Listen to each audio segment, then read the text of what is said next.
I slip into the back row of the wedding hall.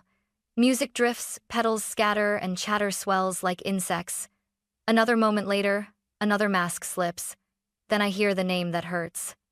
The veil is expected to hide secrets. Instead, it shivers with the first gust of truth. Families are watching, pretending blissful forgiveness, while calculating costs. Lauren sits to the right, smiling through compromised loyalty. I see Evelyn's gleam, a hunter's precision. She raises a hand, and the room slows. "Claire," she says softly, "you should step outside." Her voice is velvet, but the bite lands. Robert stands by, calm as a statue. "Not leaving alone," he says, quieter now. Evelyn cuts through the murmurs with a cool command. "Claire," she declares, "you should not be here." Robert, the master of this house, smiles. "Leave with me now," she insists, her tone feathered steel. I watch the crowd swallow hard. Some pretend nothing's happened, others pretend they didn't hear. Then I hear a soft whisper aimed at me. Claire in the center, the target of gossip. Another breath later, I sense eyes calculating mine. Why do they pretend to care? I ask myself. Why do secrets travel so fast through perfume and champagne? So many eyes, so much interest, in my failure. The veil over the bride's hair glints with light. I reach for its edge, slow as a prayer. Illusion pressed tight, greed threads through every seam. Lauren watches me, torn, not brave enough to intervene. Evelyn raises her glass, a toast to a future that excludes. Her words burn like frost on skin. She wants him gone, far from this hall. Robert's voice softens, a patient invitation to end the show. I hear the crowd inhale, tasting salt and fear. To stay would mean a scene I must endure. But to walk away would hollow me forever. Something in me shifts, a hinge turning. I step closer to the drama, not toward the door. Silence becomes the weapon I need. Let them see the veil for what it is. This is more than a feud. Call it justice, call it truth, call it survival. It begins with a breath, then a question. Who benefits when a family sacrifices its heart? Who pays when loyalty wears a price tag? She is the merchant of secrets, and I know her name. Not allowed yet, not yet. First, I collect the blueprints of truth. Moments measured, testimonies queued, every secret filed. Patience is tonight's armor, but courage is the blade. Alex shifts, a quiet ally with steady eyes. He nods, understanding the ember beneath my gaze. Lauren catches my look, a flicker of decision refusing pity. She mouths support, then claps for the couple, brittle. Meanwhile, voices drift with the flicker of a camera. Somewhere, a microphone is being prepared for later. That thought returns me to the blueprint of exposure. And yet, I am careful, calculating every move. To wound someone, even a villain, could wound us all. That thought anchors me, steady as the room's heat rising. The wedding cake's glow becomes a small lighthouse. People smile, unaware of the storm behind the veneer. Then the door opens, and a new sound bites back. Father steps through, not to greet his guests, but to resist. His suit reflects the chandeliers, a calm moon over chaos. Relief flickers, followed by a tremor I know well. Robert clears his throat, and the whispers hush. "Claire," he says, "you and I will stand here. We have nothing to fear, not with truth."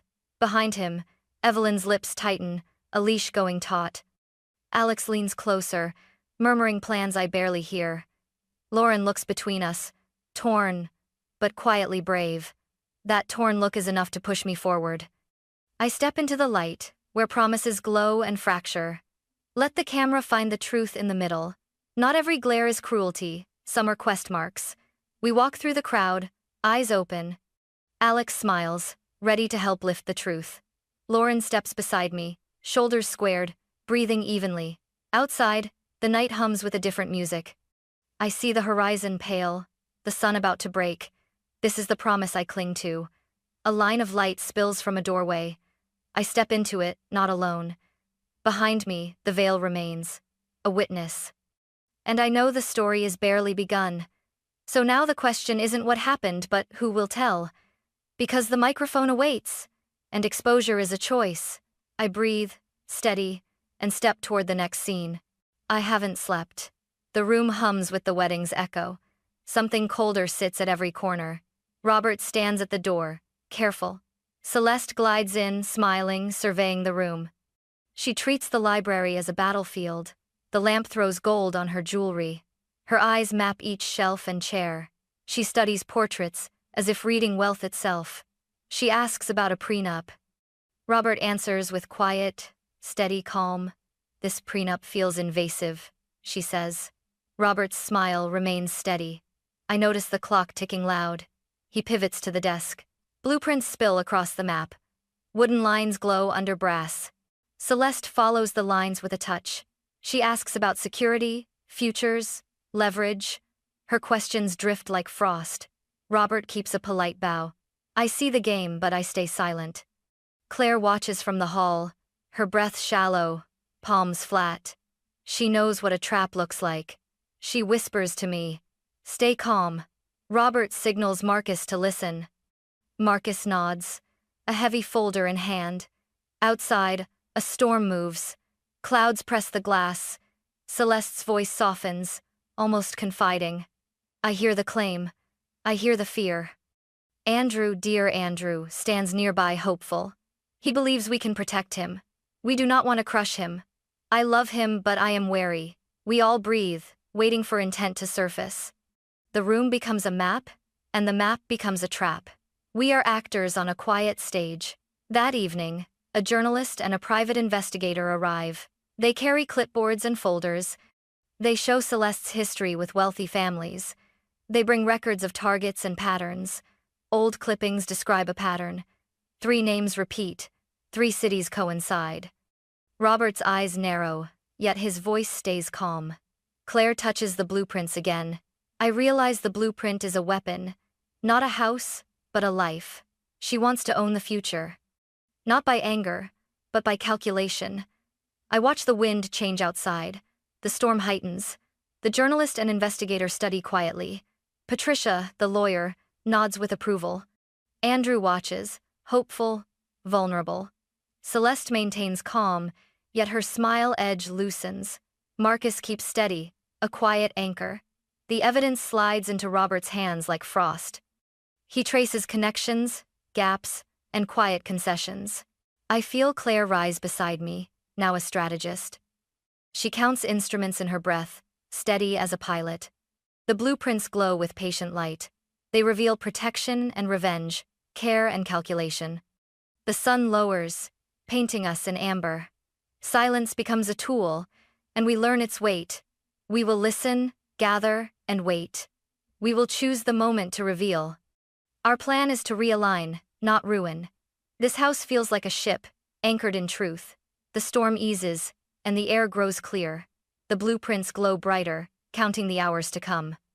If we move right, the lie unwinds without breaking what matters. Tonight, I breathe and resolve.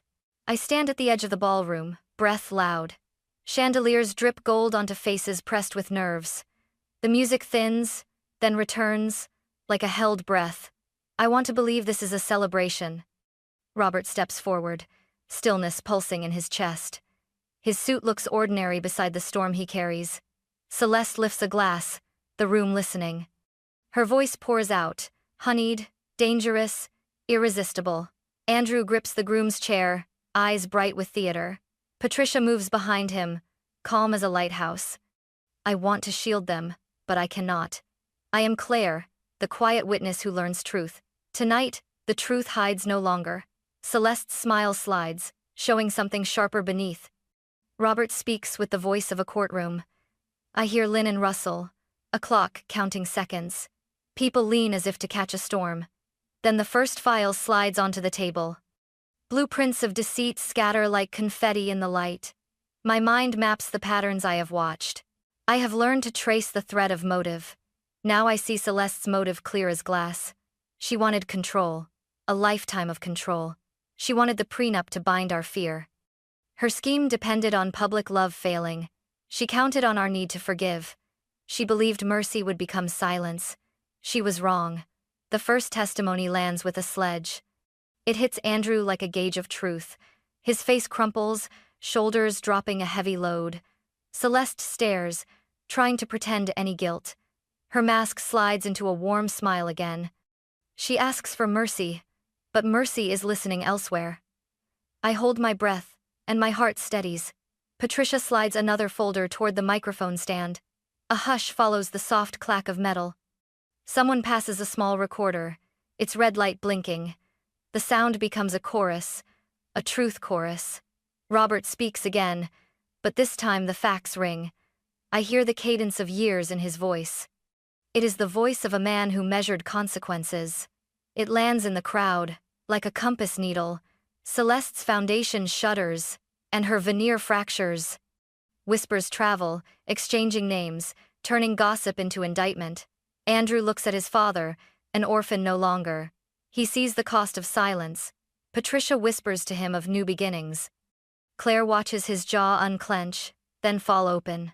Love, once a curtain, becomes the stage itself. I imagine the veil lifting, thread by thread. Celeste moves to grab the mic, to repair the act. Robert stays still, eyes on hers, disciplined and cold. I want to protect the family, even from ourselves. Anger spikes, then cracks, then settles into something harder. But I breathe. Lengthened, measured breaths. I am the ledger of what is possible. Justice arrives on quiet shoes, not fireworks. Celeste tries to salvage empathy, but the room answers. Andrew's eyes water.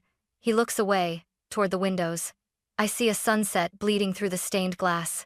The light softens the cruelty in the room.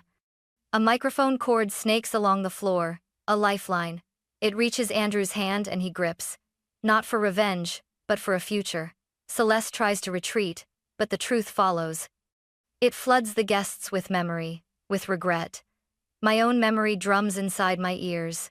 Different scenes flash car rides, whispered deals, late nights.